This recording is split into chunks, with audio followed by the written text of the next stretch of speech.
Strategic Partnerships in Motion, J.D. Vance in Armenia and Azerbaijan. Article by Sossi Tatikian. Published on February 13, 2026 on EVN Report. U.S. Vice President J.D. Vance's February 9 to 11, 2026 visit to Armenia and Azerbaijan marked the highest-level trip by a U.S. executive branch official to Armenia since independence and one of the most senior engagements with Azerbaijan. While Vice President Dick Cheney traveled to Azerbaijan in 2008, no U.S. Vice President had previously visited Armenia, and no sitting U.S. President has traveled to either country, although President George W. Bush did visit Georgia in 2005. Secretary of State Hillary Clinton toured all three South Caucasus states during her tenure, and House Speaker Nancy Pelosi visited Armenia in 2022. Against that backdrop, Vance's trip signaled a clear elevation of U.S. executive attention to the Armenia-Azerbaijan track.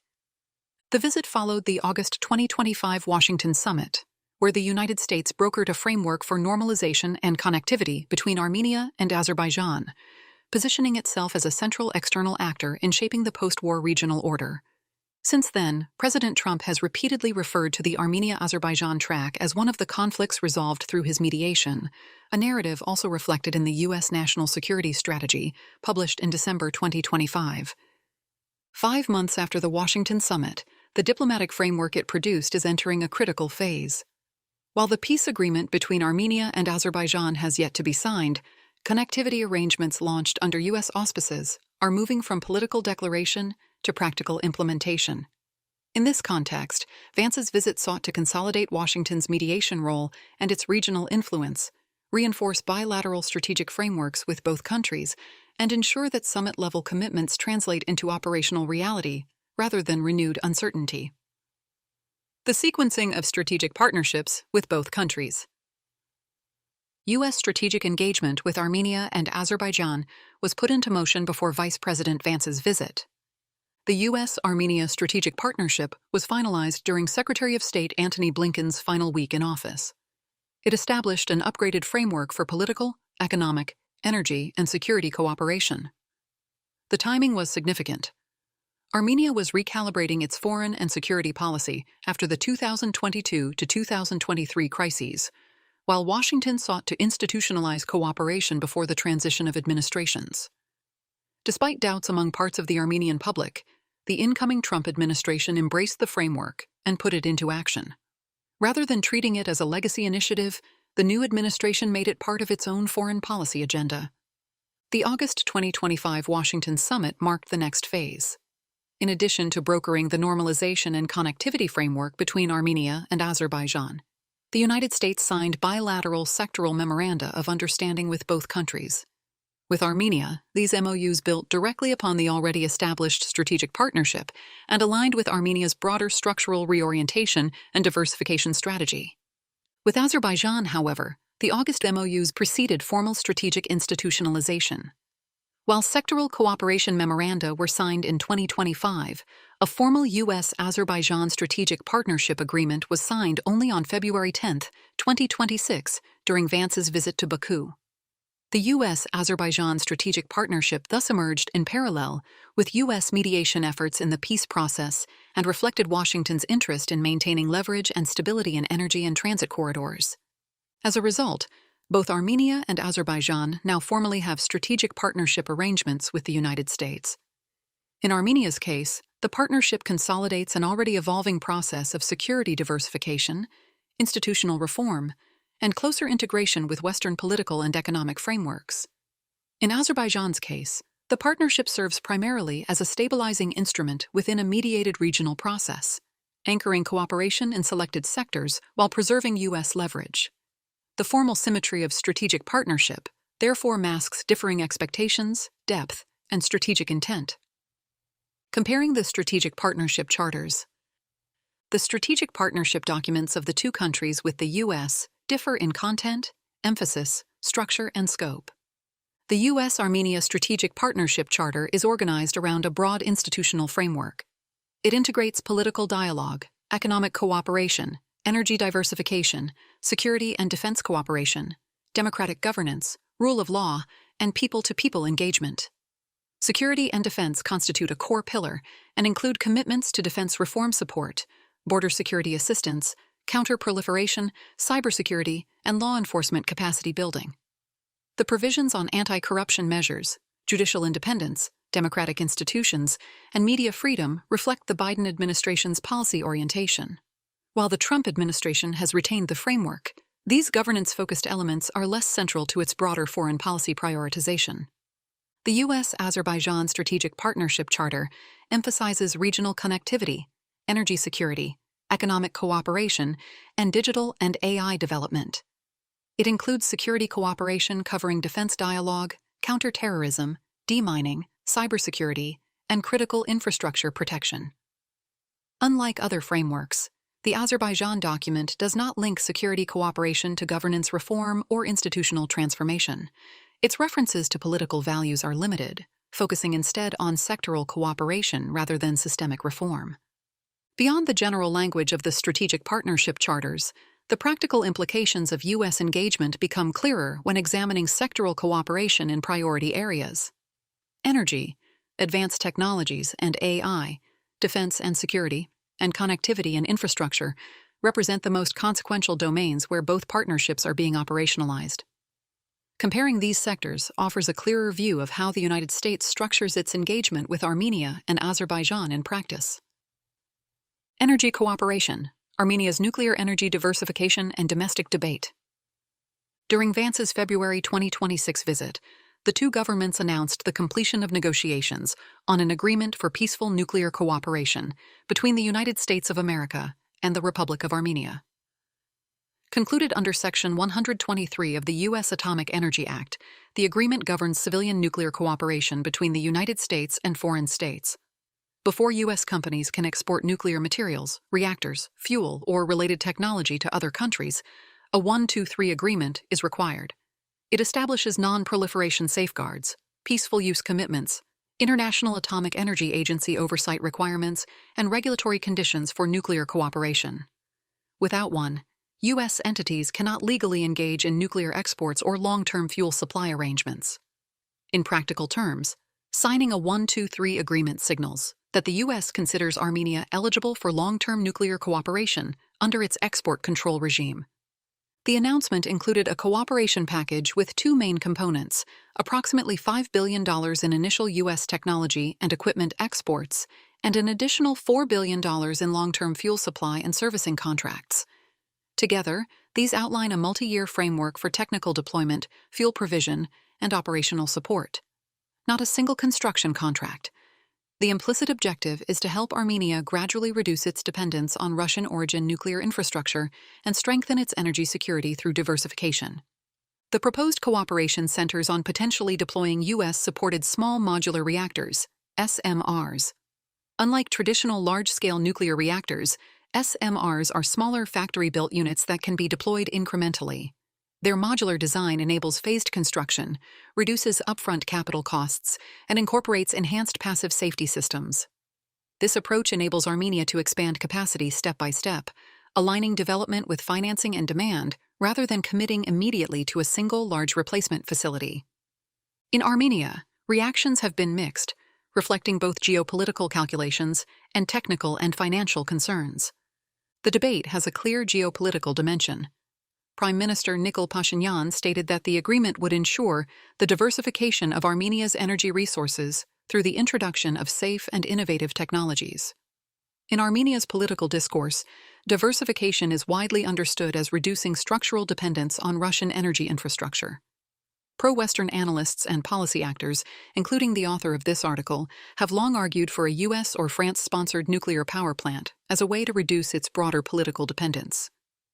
Russia, through Rosatom, plays a direct role in operating and managing the life cycle of the Metsamor nuclear power plant.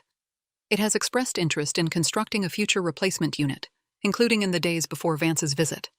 Armenian National Assembly Speaker Alan Simonian held discussions in Moscow with Rosatom representatives regarding continued cooperation around Metsamor and possible new reactor projects. Russia responded swiftly to the U.S. agreement. Foreign Ministry spokesperson Maria Zakharova criticized the deal, suggesting the United States was trying to push Russia out of Armenia's nuclear sector. She warned that such moves could harm established bilateral energy cooperation. Pro-Russian political circles in Armenia echoed these concerns. arguing that the U.S. nuclear framework carries geopolitical implications beyond energy, a development that, in their view, disrupts the long-standing balance of strategic influence. Beyond geopolitics, a second layer of debate focuses on technical and economic questions. First, there are questions about capacity. Metsamor currently provides a substantial share of Armenia's baseload electricity. Critics argue that an initial SMR unit has limited capacity and may not match the output of the existing facility. This could create a temporary gap in generation unless multiple modules are deployed. Second, there are concerns regarding technological maturity. While SMR technology has been under development in several countries, large-scale commercial deployment remains limited. Some experts have called the project potentially pilot in nature, questioning whether Armenia could become an early adopter of a model not yet widely implemented elsewhere. Third, the financial structure of the announced $9 billion package has prompted debate. Official statements indicated that approximately $5 billion relates to initial U.S. technology and equipment exports, while an additional $4 billion covers long-term fuel supply and servicing arrangements. However, it remains unclear how these components will be financed. There are questions about whether the package represents externally financed investment, Armenian sovereign commitments, export credit arrangements, or some combination of commercial and state-backed mechanisms. The eventual financing model will be central to the project's political sustainability.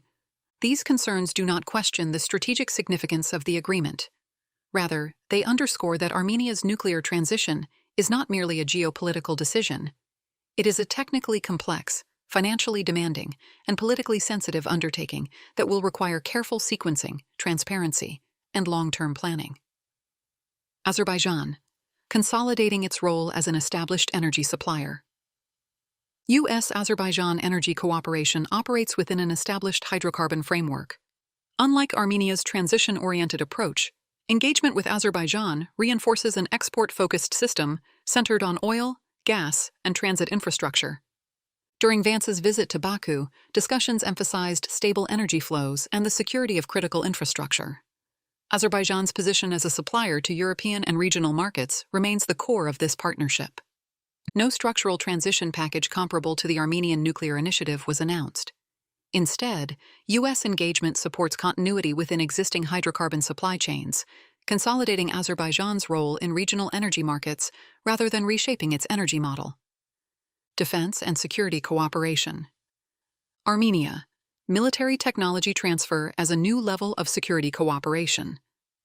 A tangible outcome of Vance's visit to Armenia was the confirmation that the U.S. would supply unmanned aerial systems to the Armenian armed forces, the first provision of U.S. military technology to Armenia, costing $11 million. The systems are VBAT drones manufactured by U.S.-based Shield AI. Designed for reconnaissance, the platform can operate without conventional runway infrastructure, allowing deployment in mountainous and hard-to-access areas. Defense reporting characterizes the system as focused on surveillance and intelligence collection rather than strike functions. The VBAT has also been publicly cited in reporting on its operational use in Ukraine, contributing to its reputation as a field-tested reconnaissance platform. The VBAT has flown more than 130 missions in Ukraine, where its operational use has been documented in press reporting and industry releases, establishing its reputation as a battle-tested reconnaissance system. The transfer strengthens Armenia's monitoring capacity along sensitive border areas, but does not materially shift the regional military balance. The drone transfer also intersects with U.S. export control regulations. Both Armenia and Azerbaijan are classified under Category D in the U.S. International Traffic in Arms Regulations, ITAR, which subjects them to heightened scrutiny due to regional security concerns.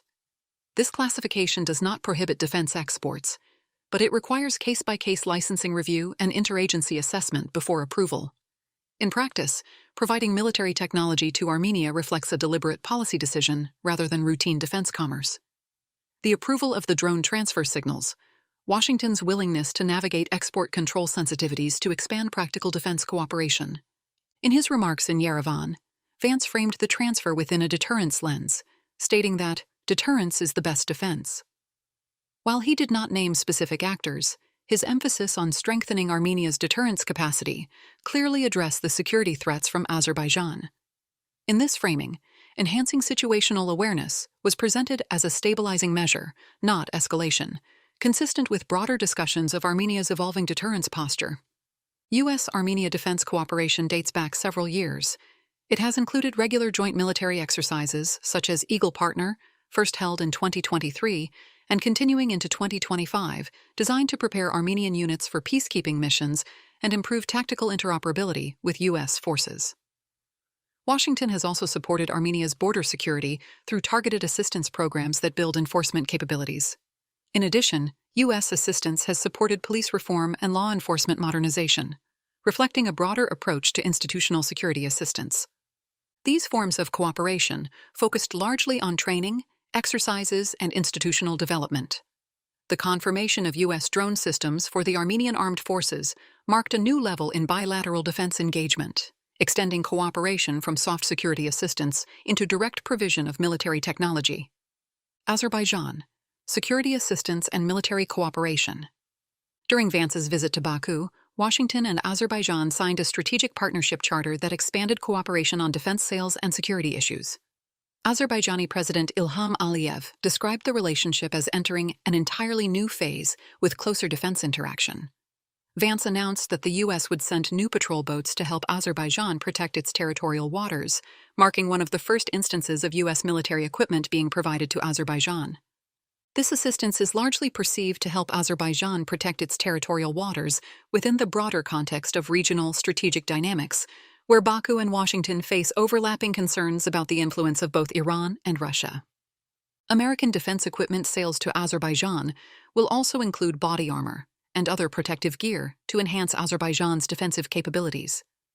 These developments expand bilateral defense engagement beyond traditional cooperation, such as training, counterterrorism dialogue, and institutional support. The planned provision of patrol boats and the defense equipment sales illustrate Washington's willingness to provide Azerbaijan with practical security assistance. The defense equipment announced for Armenia and Azerbaijan is not directly comparable. Each responds to distinct security contexts. For Armenia, the transfer of U.S. reconnaissance drones addresses threats from Baku and Armenia's need to strengthen deterrence and early warning capacity along unresolved frontiers, where Azerbaijan's coercive posture remains a central security concern. The very fact that the equipment provided to Armenia enhances its ability to deter potential aggression from Azerbaijan constitutes a decisive strategic element of the transfer. Moreover, the political message accompanying it, that Washington is prepared to provide tangible defensive capabilities, functions as a deterrent signal in its own right, directed toward Baku. In Azerbaijan's case, analysts have interpreted the planned provision of U.S. patrol boats within the broader regional context, where Tehran's and Moscow's influence shape Baku's maritime security calculations. Enhancing coastal protection aligns with Azerbaijan's efforts to manage pressures from its larger neighbors. The maritime nature of the equipment limits its relevance to Armenia, as patrol boats designed for territorial waters do not alter the military balance between two countries. One focuses on land-based situational awareness in a contested border environment. The other on maritime security in a complex Caspian setting. Although both represent tangible U.S. security assistance under the new strategic partnership frameworks, they reflect different operational priorities and threat environments for each country. AI and Advanced Technologies, Armenia's Strategic High-Performance Computing Partnership. Artificial intelligence cooperation between Armenia and the U.S. has moved beyond rhetoric into substantial material engagement anchored in high-performance computing infrastructure. A centerpiece is the multi-phase AI computing cluster developed with Firebird AI and NVIDIA technologies. During Vance's visit, officials announced the acceleration of Phase 2, a projected $4 billion investment deploying approximately 50,000 NVIDIA GPUs by 2026. This scale places Armenia among regions with serious AI processing capacity. Phase 1 laid the groundwork with a major computing hub built on NVIDIA's Blackwell architecture and supporting infrastructure. This enabled advanced machine learning, large-scale data analytics, and research computing in sectors such as life sciences and robotics. The export licensing process for these high-end chips, controlled items under U.S. technology export regulations, was negotiated as part of this cooperation, underscoring the strategic dimension of Armenia's integration into trusted AI supply chains. Earlier project stages were estimated at $500 million and included foundational hardware and cloud architecture. Vance emphasized that chips unavailable in most countries will be created in Armenia, noting that only around 50 countries globally have received U.S. export clearance for such advanced semiconductor technologies. He also highlighted that the project would generate high-skilled manufacturing and technology jobs in the United States, framing the initiative as mutually beneficial rather than one-sided. Azerbaijan: strategic catch-up in AI cooperation. Azerbaijan's AI engagement with external partners took on a new dimension in early 2026, reflecting efforts to accelerate capacity building amid regional technological shifts. During Vance's visit, artificial intelligence and digital technologies were incorporated into the U.S.-Azerbaijan Strategic Partnership Framework, indicating Washington's interest in supporting cooperation in AI, cybersecurity, and digital infrastructure. Unlike Armenia's AI track, anchored in high-performance computing infrastructure and large-scale GPU deployment, Azerbaijan's engagement with advanced AI has been articulated through partnerships with other technology producers, most visibly with Israel. On February 3, 2026, Azerbaijan and Israel signed a Memorandum of Understanding on Cooperation in AI, covering collaboration on high-performance computing infrastructure, AI applications in civilian sectors, human capital development, and joint research initiatives. Azerbaijani officials characterized the agreement as a step toward deepening strategic tech cooperation and leveraging external expertise to enhance the country's AI ecosystem. Rather than serving merely as diversification, Azerbaijan's pursuit of AI cooperation with Israel and inclusion of AI in its U.S. strategic partnership appears aimed to catch up with the scale and ambition of Armenia's AI initiatives. Although the scope of U.S.-Azerbaijan AI cooperation has not reached the magnitude of Armenia's high-performance computing projects, its inclusion in the Strategic Partnership Framework and parallel agreements with external partners indicate that advanced technologies are now part of Azerbaijan's long-term bilateral alignment and competitive positioning in the regional technology landscape. TRIPP: connectivity as an instrument for peace. A central element that Vance promoted during his visits to Armenia and Azerbaijan was the Trump Route for International Peace and Prosperity, TRIPP. He framed his visit as focused on moving from political agreement to practical execution. Ahead of Vance's visit, the Armenian and U.S. governments published a TRIPP implementation framework outlining how the initiative would advance the goals of the joint declaration. The framework emphasizes respect for sovereignty and territorial integrity, while aiming to strengthen regional connectivity and economic ties. Nevertheless, the initiative remains politically sensitive in Armenia, where interpretations differ regarding its implications for Armenia's sovereignty and security. Following the visit, Prime Minister Pashinyan announced that Armenia would submit its proposals on the TRIPP agreement to U.S. partners and begin feasibility work. This signals Yerevan's commitment to the next phase of implementation. He framed the initiative as aligned with the peace agenda and emphasized Armenia's interest in moving forward. Speaking during the visit, President Aliyev stressed that the project would strengthen regional communications and connect Europe and Asia through Azerbaijan and Armenia. He framed TRIPP as part of a larger transcontinental logistics network. Notably, Aliyev avoided the controversial term Zangezur corridor during the joint appearance, instead employing broader language about transport and regional connectivity, including Armenia's involvement. Vance's messaging in both capitals emphasized economic integration, while carefully navigating politically sensitive terminology. In his public remarks, he argued that peace is reinforced through trade, infrastructure, and shared commercial interests, suggesting that economic cooperation itself becomes a stabilizing force. He stated that, "We are not just making peace for Armenia. We are also creating real prosperity for Armenia and the United States together." In this framing, TRIPP is not merely a transport initiative, but a tool designed to bind peace to material incentives. Peace, political signaling, and leadership praise. During his meetings in Yerevan, Vance commended Prime Minister Nikol Pashinyan for what he called courageous leadership in pursuing peace despite domestic and regional pressures. He noted that progress since the Washington summit would not have been possible without sustained political will, explicitly crediting the Armenian leadership for maintaining engagement in negotiations even after setbacks. In Baku, Vance used similarly positive language toward President Ilham Aliyev, stating that President Aliyev has shown readiness to turn a historic opportunity into lasting stability, and praising Azerbaijan's role in keeping the diplomatic track open.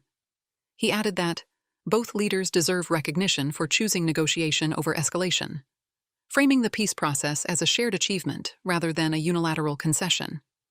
Vance did not publicly criticize President Aliyev, nor did he call for the release of Armenian detainees or Azerbaijani peace activists during his public remarks.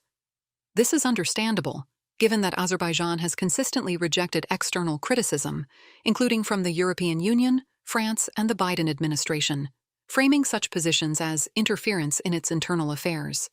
In this context, Washington's approach during the visit appeared deliberately calibrated to avoid public confrontation and preserve diplomatic leverage. Vance did, however, publicly underline the importance of finalizing and signing the peace agreement, signaling that implementation, not merely declarations, is now expected. In both capitals, he emphasized that the U.S. remains committed to seeing this peace agreement finalized, while carefully avoiding language that would suggest the process was complete. His praise for Aliyev can be read as both encouragement and subtle pressure, reinforcing the expectation that political commitment must now translate into signature and implementation. This message may have been conveyed more directly in private discussions.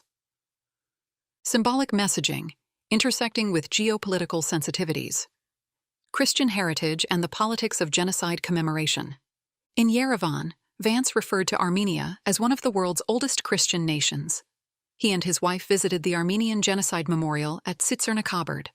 During the visit, Vance's official social media account briefly posted a tribute to the victims of the Armenian Genocide. That post was deleted within hours, a move that sparked criticism from Armenian diaspora groups and some U.S. lawmakers. The episode reflected the sensitivity of the issue in light of U.S. relations with Turkey and Azerbaijan. Congress and the Senate formally recognized the Armenian genocide in 2019, and President Joe Biden used the term genocide in 2021. President Donald Trump, however, has not used the term in official statements. In an interview in Yerevan, Vance noted that the Armenian government had suggested the memorial visit, further underscoring the careful calibration of messaging. Azerbaijan, brave military and sovereign narrative. In Baku, Vance's messaging took on a different symbolic tone. In his public remarks, he praised Azerbaijan as a nation that has made sacrifices and called Azerbaijani soldiers brave. He acknowledged their contribution in Afghanistan and noted that, other than President Trump, the only leader in the world who has really good relations with both the Turks and the Israelis is President Aliyev. Highlighting Aliyev's diplomatic positioning with key regional partners, Vance visited the Alley of Martyrs in Baku, the national memorial honoring those killed in conflicts associated with Azerbaijan's independence and territorial integrity. The site includes victims of the Armenia-Azerbaijan conflict, making it politically sensitive in the regional context. Unlike in Yerevan, Vance's social media post about his visit to the Shaheed's monument remained online and was not removed. The tweet emphasized respect for Azerbaijan's sacrifices and sovereignty. The contrast did not go unnoticed in Armenia and caused dissatisfaction. In Baku, he joked that the vice president of Azerbaijan is also the president's wife, and hopefully that doesn't give the second lady any ideas. A comment some observers interpreted as a subtle reference at Azerbaijan's centralized and personalized governance, and which was later deleted in state television coverage. Conclusions. Vice President J.D. Vance's visit marked the transition from political declarations to action across energy, military technology, artificial intelligence, and connectivity. Both Armenia and Azerbaijan now maintain strategic partnerships with Washington in largely the same areas, but their substance differs. Armenia's partnership includes nuclear cooperation, high-performance AI infrastructure, reconnaissance drones, and TRIPP, all of which strengthen economic resilience and deterrence. Azerbaijan's partnership focuses on hydrocarbon continuity, maritime security, and emerging AI engagement without altering the military balance along its border with Armenia. The defense cooperation reflects different threat environments. U.S.-supplied drones enhance Armenia's situational awareness along its border with Azerbaijan. Patrol boats reinforce Azerbaijan's Caspian security posture in relation to Russia and Iran. Together, the initiatives with Armenia support both deterrence and long-term development, linking security with economic and technological transformation. For Azerbaijan, the partnership offers sector-specific consolidation. It remains to be seen whether Baku will sign the peace agreement and address the detainee issue in the coming weeks.